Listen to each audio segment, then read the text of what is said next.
अजीज दोस्तों नमस्कार।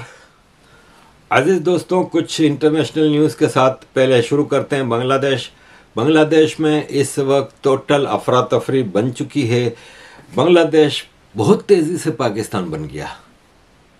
47 में ये पाकिस्तान था, 71 में ये आज़ाद हुआ, लेकिन उसकी आज़ादी भी लिमिटेड थी कि वही पाकिस्तानी एजेंट मुजीबुर रहमान को मार के बांग्लादेश पे कब्ज़ा कर बैठे। लेकिन फिर हसीना वाजिद आई, उसने बांग्लादेश की शक्ल को पूरा चेंज करना, इकोनॉमी को बेहतर किया, टेररिस्टों को फांसियां दी, इस्लामिस्टों को कंट्रोल किया। लेकिन ये चीज़ अमेरिका को पसंद नहीं थी, तो हसीना वाजिद को हटा के अब बांग्लादेश इस वक्त वैसा ही इस्लामिस्ट स्टेट बन चुका है जैसा कि पाकिस्तान बना हुआ है। अब आप ये देखें ना कि ये मस्जिद में दो मुसलमान ग्रुप लड़ रहे हैं, शिया और सुन्नी। वहाबी हैं, देवबंदी हैं, अहले हदीस हैं, बरेलवी हैं, मतलब यू नेम इट, आपस में लड़ रहे हैं। और टोटल इस वक्त इन्होंने बांग्लादेश को एक कैओटिक सिचुएशन में डाला हुआ है। बांग्लादेश के हालात देख के बड़ा दुख होता है, सीधी सी बात है। कितना तेज़ी से हसीना वाजिद ने इस कंट्री को इतना अच्छा बनाया, इतना वो किया, लेकिन आज बांग्लादेश टोटल तबाही की तरफ जा रहा है और मज़ीद जाएगा। और जब भी यूनुस को IMF से लोन मांगनी पड़ी, और यही अमेरिका चाहता है कि सब इसकी IMF और वर्ल्ड बैंक के कंट्रोल में रहें, लोनें लें और इनका कंट्रोल में रहें। तो अजीज़ दोस्तों, बांग्लादेश की हालत बहुत ख़राब है। बांग्लादेश में इस वक्त इस्लामिस्टों ने ऐसे ही कंट्रोल हासिल कर लिया है जैसे पाकिस्तान में आर्मी ने इस्लामिस्टों को खुली छूट दी हुई है। और ये यूनुस ऊपर से बैठ के आराम से डिक्टेशन पे काम चला रहा है। इसको डिक्टेशन मिल रहा है जॉर्ज सोरोस से, अमेरिका के डोनाल्ड लू से और मुख्तलिफ लोगों से। अजीज़ दोस्तों, चलते हैं गज़ा की तरफ। इसराइल के प्राइम मिनिस्टर ने कहा है कि हमने तो अभी शुरू किया है, अभी तो खाली शुरुआत है, आगे देखो क्या होता है। लास्ट 2-3 दिनों में जब से ये पेजर वाला वाकया हुआ है, 879 हिजबुल्लाह के टेररिस्ट मारे गए हैं, जिसमें 291 कमांडर थे। इसके अलावा 509 लोगों की आंखें ख़त्म हो गई हैं, 1735 लोगों के प्राइवेट पार्ट्स ख़त्म हो गए। नीचे जिसकी जेब में पड़ा था उसका पूरा हिसाब किताब क्लियर हो गया। इसराइल इतना सा मुल्क है, लेकिन उसके पास टेक्नोलॉजिकल और मिलिट्री वाइज जो इसकी कैपेबिलिटी है ना, आप सोच भी नहीं सकते। वो पूरे अरबों का एक साथ मुकाबला करता रहा है पिछले 70-80 सालों से।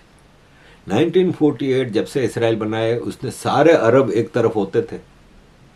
अब तो चलो फिर अरब पीछे हट गए हैं ज़्यादातर कंट्रीज़ के, सऊदी अरब है, इमारात है, दूसरे। लेकिन स्टिल आप सोचें वो वक्त जब सऊदी अरब में पेट्रोल, इमारात में पेट्रोल, कतर में पेट्रोल, कुवैत में पेट्रोल, इराक में पेट्रोल, लीबिया में पेट्रोल, और ये सब फ़लस्तीनियों की मदद करते थे। लेकिन इन सब को अकेला इजराइल भारी पड़ता था। तो आज तो कुछ बचा ही नहीं है इनके पास। तो मैं समझता हूं कि जिस हिसाब से इजराइल जा रहा है, बहुत जल्द ये लिबनान को भी आज़ाद करा देगा टेररिस्टों से, क्योंकि लिबनान पे तो मुस्लिम टेररिस्टों ने कब्जा किया हुआ है। अजीज़ दोस्तों, आगे बढ़ते हैं, यूरोप की तरफ आते हैं। यूरोप में इस वक्त है ना एक अजीब सी सिचुएशन है भाई। मतलब जो यहाँ पे आंदोलन कर रहे हैं, आतंक कर रहे हैं, क्राइम कर रहे हैं, नाइफ क्राइम कर रहे हैं, रेप कर रहे हैं, उनको ढील दी हुई है। और जो इनके खिलाफ प्रोटेस्ट करता है, इन लोगों के खिलाफ, उसको पकड़ा जाता है। सोशल मीडिया पे पाबंदी लगा रहे हैं। पाकिस्तान बना हुआ है क्या? ये यूरोपियन पार्लियामेंट में इसने अभी बताया आपको। आप खुद सोचें कि किस तरह की सिचुएशन है। ऐसे में अब कुछ कंट्रीज़ ने यूरोप के स्टेप लेने शुरू किए हैं। यूरोप में यूरोपियन यूनियन बना सेकेंड वर्ल्ड वॉर के बाद। पहले फ्रांस और जर्मनी, फिर बेल्जियम, हॉलैंड, लक्समबर्ग इसके साथ शामिल हुए, फिर स्पेन, पोर्टुगल, इटली शामिल हुए। इस तरह बढ़ता गया। आज 27 कंट्रीज़ का अलायंस है। तो शुरू में तो ये खाली अलायंस था, लेकिन फिर इसमें आया शेंगन। शेंगन का ये था कि शेंगन एक शहर है जहाँ पे मीटिंग हुई थी यूरोपियन लीडर्स की, और वहाँ डिसाइड हुआ कि हम आपस में बॉर्डर ख़त्म कर देंगे और आप बॉर्डर फ्री घूम सकते हैं। इंग्लैंड ने मना किया, स्विट्ज़रलैंड तो है ही नहीं यूरोपियन यूनियन में, लेकिन बाकी कई, इंग्लैंड ने मना किया और कुछ कंट्रीज़ ने मना किया, तो 11, 12, 13 पता नहीं कितने कंट्रीज़ एग्री हुए, बॉर्डर हटाए गए। फिर सिंगल करेंसी आई, फिर इंग्लैंड ने मना किया और कई कंट्रीज़ ने मना किया। कुछ कंट्रीज़ ने मिलकर यूरो करेंसी बनाई। अब वो रिवर्स गियर चल पड़ा है। इंग्लैंड चला गया ब्रेग्जिट करके। जर्मनी ने अब बॉर्डर पे वापस चौकियां बनानी शुरू कर दी हैं। पहले चौकियां हट गई थी। मैं जब नया नया यूरोप आया था तो मैं कपड़े की दुकान में काम करता था, तो मैं वैन लेके पेरिस जाता था ब्रसल्स से, हफ्ते में 2 बार गारमेंट्स खरीदने के लिए। लेडीज़ गारमेंट्स की दुकान थी, तो पेरिस में बहुत बड़ी गारमेंट्स की मार्केट थी, होलसेल मार्केट। वहाँ से मैं तो चौकी पड़ती थी, और चौकी पे रोकते नहीं थे, बहुत कम रोकते थे, कभी कभार रोक के भी चेक कर लेते थे। लेकिन बाद में जब ये शेंगन आया तो सब चौकियाँ हटा दी गई। अब हम जाते थे, पता ही नहीं चलता था, खाली एक बोर्ड आ जाता था कि यहाँ से फ्रांस शुरू हो गया, वापसी पे बोर्ड आ जाता था कि यहाँ से बेल्जियम शुरू हो गया। अब वापस जर्मनी ने जितना इसका बॉर्डर है वहाँ पे चौकियाँ वापस बनानी शुरू कर दी। स्वीडन स्टडी कर रहा है और बहुत जल्द स्वीडन ऐलान करेगा ओपन बॉर्डर ख़त्म करने की। जर्मनी ने अभी बॉर्डर ख़त्म नहीं किए, चौकियाँ बना दी हैं, लेकिन स्वीडन तो कह रहा है कि वापस हम अपने बॉर्डर बंद कर देंगे।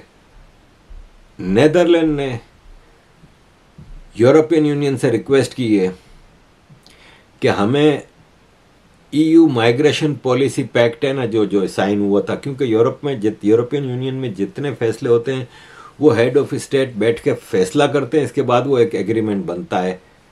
तो अब वो कह रहे हैं कि हम यूरोपियन यूनियन का जो माइग्रेशन की जो पॉलिसी थी ना, उससे हॉलैंड बाहर निकलना चाह रहा है।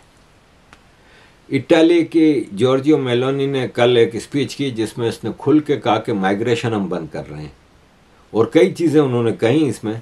इटली ऑलरेडी जॉर्जियो मेलोनी की एक्टिविटीज़ की वजह से पिछले 2-3 सालों में माइग्रेशन 60% कम हो गई है। तो अब यह है कि ये चीज़ें हैं। बात निकली थी ब्रेग्जिट की, तो मैं आपको बता दूं कि ब्रेग्जिट का इम्पैक्ट हम ब्रिटेन में रहने वालों को बहुत ज़्यादा पड़ रहा है।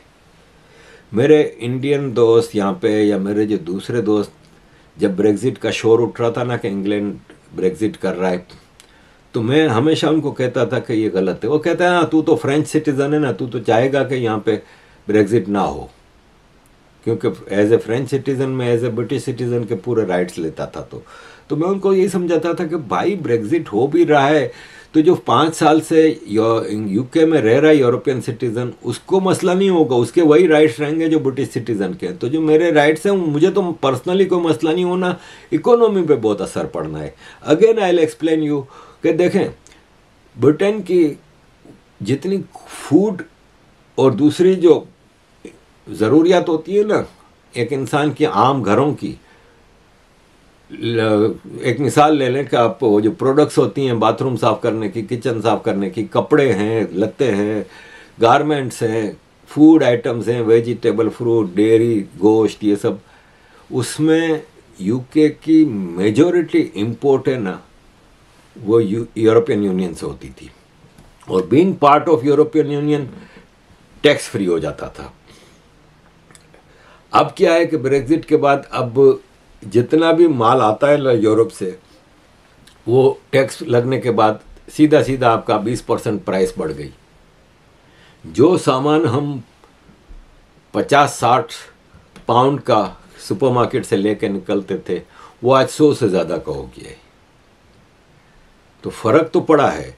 एक बर्मिंघम में Aston university of business school ने एक रिपोर्ट निकाली है कि ट्रेड कोऑपरेशन एग्रीमेंट जो कि लंदन और ब्रसल्स ने ब्रेग्जिट के टाइम पे साइन किया था, वो तबाह कर रहा है यूके की इकोनॉमी को। और छोटा सा इन्होंने, मैं आपको फिगर बता दूं कि यूके की जो एक्सपोर्ट्स है ना यूरोपियन यूनियन को, वो 27% कम हो गई हैं 2021, 2022, 2023 में। और यूके की जो इंपोर्ट्स है ना वो 32% कम हो गई हैं।